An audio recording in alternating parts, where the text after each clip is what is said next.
Gene పియాజే Switzerland దేశస్థుడు. సంజ్ఞానాత్మక వాదమును ప్రతిపాదించాడు.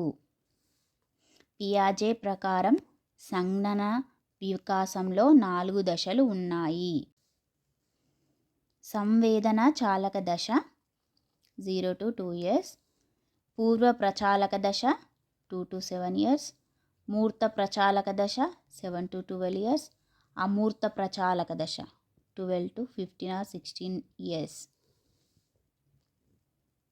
3. శిశువు భాషా వికాసం, నైతిక వికాసం, సంజ్ఞానాత్మక వికాసం, ప్రజ్ఞా వికాసం మొదలైన అంశాల గురించి పరిశోధన నిర్వహించాడు.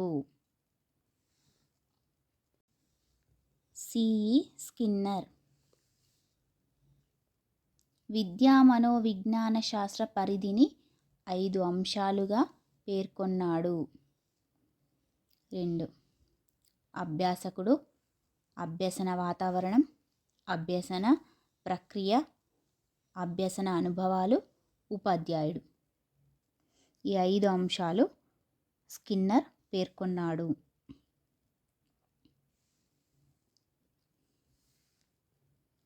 జేఎల్ మెరినో మూర్తిమత్వ అంశాలలో సాంఘికమితి, సోషియోమెట్రిక్ టెక్నిక్ రూపొందించాడు. మూర్తిమత్వ అంశాలలో సాంఘికమితి, సోషియోమెట్రిక్ టెక్నిక్ రూపొందించాడు. గ్రేగర్ జోహన్ మెండల్ ఆస్ట్రియా దేశస్థుడు. జన్యుశాస్త్ర పితామహుడు. 3 అనువంశికత సూత్రాలను పేర్కొన్నాడు.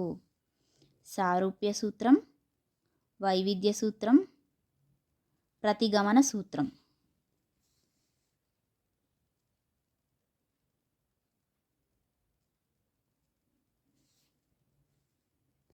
ప్లీజ్ లైక్ చేయండి, షేర్ చేయండి, సబ్స్క్రైబ్ చేయండి.